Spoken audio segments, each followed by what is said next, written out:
the big story last week was that the Lucha Brothers are probably leaving. They are likely on their way to WWE, which caught a lot of people off guard, myself included a bit, just because when you think of AEW and tag teams, besides the Young Bucks, it's the Lucha Brothers. They have been there since day one. Some of the best matches in that company involve not just the Lucha Brothers, but the Lucha Brothers and the Young Bucks. So their contracts are up, I think, October, I think is what it is. September, October, something very close.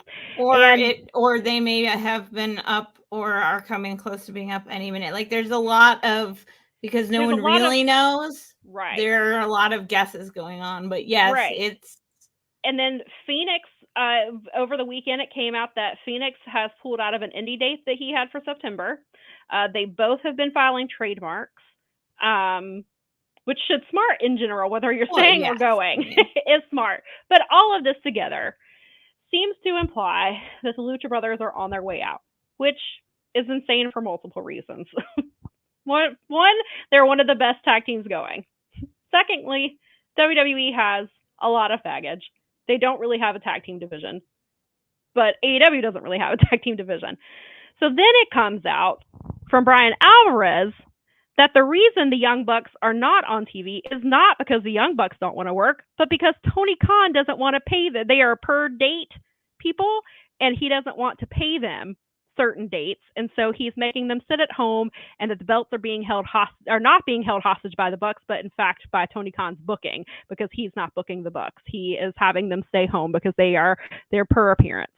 Apparently, is what's in their contract. They get a certain amount. They do a certain amount of dates per year and get paid for that. And according to Brian Alvarez, Tony is, so all of this is on Tony, is the way it's being played out. Which then, the only thing that makes sense to me is because assuming Brian Alvarez is correct, then he's keeping the Young Bucks at home, making the titles not be defended. Lucha Brothers are very close to the Young Bucks. Motor City Machine Guns, also very close to the Young Bucks. If the Young Bucks are being treated like this, when they are EVPs of the company, and also the tag team champions, then they may be telling their friends, you should probably leave. Do what makes you happy. Go get paid. If you're looking at this and the pay is very similar, because then we were like, well, what if the offers are really similar? Like they're not that far apart. Do you stay in AEW where you've already been, but then if you know, but if you are those two teams, like especially the Lucha Bros, like you said it right at the beginning. Some of the most classic matches in AEW history have been the Bucks versus Lucha Bros. Way, I mean, it was like, that's like a backbone. That when you talk about pillars, foundation, that's like the concrete, dude. That's like the basement. Like that's 7. I mean, they've had a great matches anyway, but that 7-match series they did. Oh my God. We all thought it was going to be a nightmare. It ended up being one of the greatest things that year. And then it ended with the ladder match that was incredible on top of that. So if you're them though, and you know that your boss isn't going to book the teams that you want to work with. Right. That's what I mean, that's kind of scary. I didn't realize that. That's interesting. I knew a bunch about the Lucha Bros stuff because I don't always have sources, but when I do, they tend to be right. So yeah, let me see if I screenshot. But that is so because you wouldn't. Well, let me see. They're like tag team soulmates, and Tony won't book them. Right. Why would I want to hang around? Right. Yeah. So here is the quote. Brian Alvarez was speaking on his show, and he said, I gotta say this because people have taken this out on the Bucks. Listen, everybody, if you think that the Young Bucks book their own stuff, they don't. If you're upset about the Young Bucks not being on TV, if you are upset about the Bucks not defending their tag team titles, there is one person to be upset at, and that is Tony Khan, because whatever contract they signed was for X number of dates, and he has not wanted to pay them. Maybe he's got some plans at the end of the year, or they use a number of dates at the beginning of the year. I don't know what it is, but It isn't the Young Bucks deciding, hey, we're going to take the summer off and not defend our tag team titles. It's like Brock Lesnar. Remember, people got mad at Brock for never showing up for somehow Brock was calling his shots. It's like that.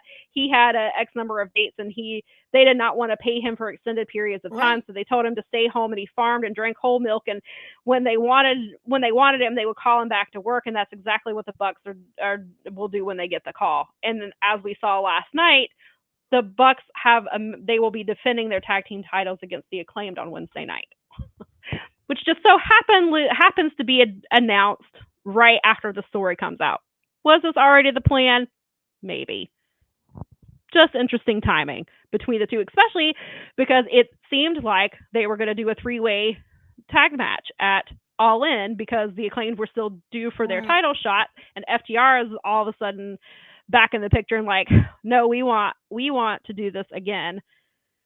And so it looked like they were doing the 3-way, but I'm curious now because of the way the main event ended last night with the trios, is the trios title is actually going to be the one that's the triple threat, and it's going to be the Patriarchy versus the Bang Bang Gang versus House of Black.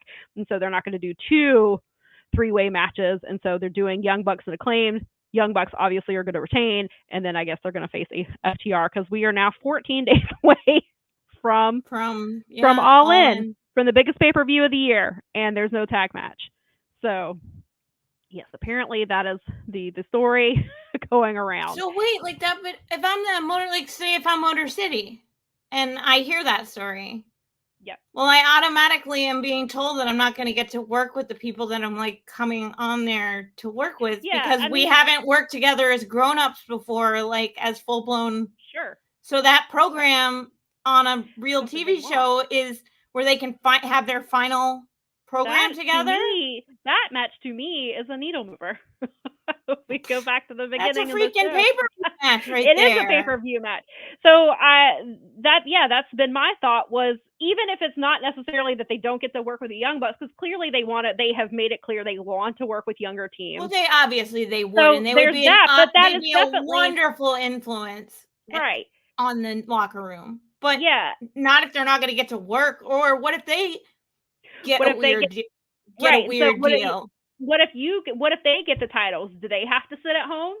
Well, that's what I'm saying. Like, what if they get a deal where it's like, okay, well, yeah, I'll pay all this money, but you're only paid per appearance, and WWE's like, here's your money and your salary, and right.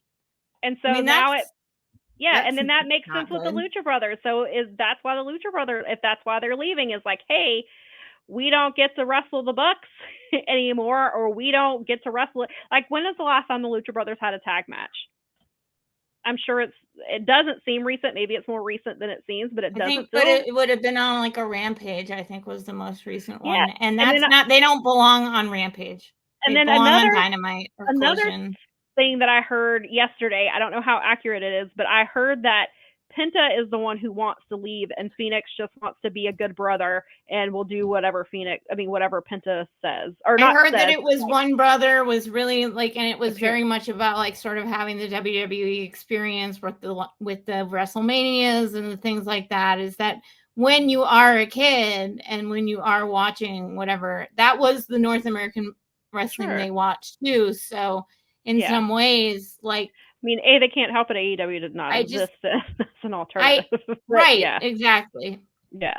It just, what sucks about it is that we know WWE's history of, they don't speak English barely at all or very well. And that's what one of the things that, because somebody, when the rumors first started, before we knew the Young Bucks part of it, somebody said Pac is going to dry off and die because he's going to be by himself, because those are his best friends. Like, that's the other thing. Like, we're not only losing an incredible tag team, but the trios of Death Triangle is an incredible. Pac will be all by himself.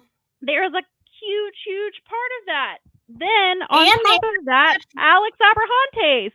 Right, because they moved a bunch of What is he going to do? Yeah.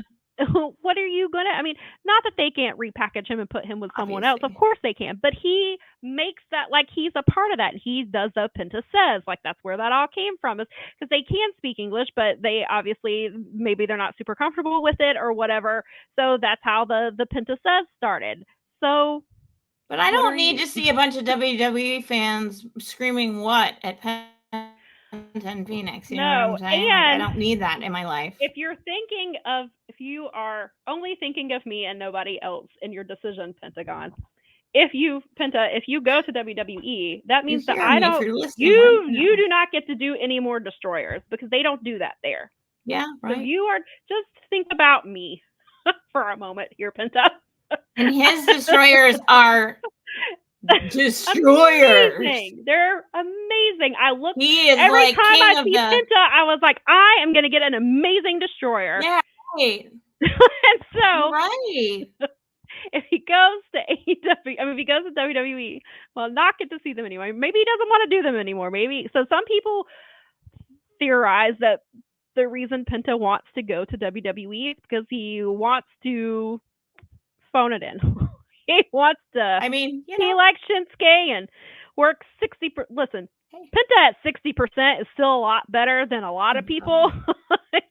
Just like Shinsuke. I mean, I don't blame people. They've been 60. Like they worked their way up from. I mean, they were like basically on the street. They started out on the streets and doing wrestling, and are now like stars, and like they're being offered WWE, and you know they're the one of the biggest tag teams on the planet right now. Like, I mean, I wouldn't.